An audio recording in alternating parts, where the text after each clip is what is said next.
Hey, this is Moni with Maidily, and I'm going to show you how to send an ETA text message to your customers.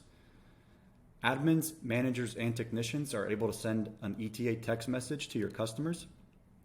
The prerequisite, or the first thing you should do before sending an ETA text message out, is make sure that you've selected or chosen your free phone number from Integrations Text Message Gateway, and you should see a free phone number of your choice connected to your account.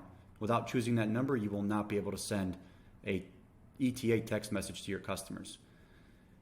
When you're ready, click into the job that you want to send the ETA text message for.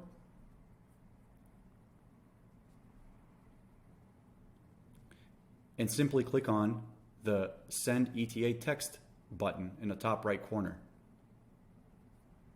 Send text. And that's it. Your customer will receive a text message that goes directly to the phone number on file for them. Thanks so much.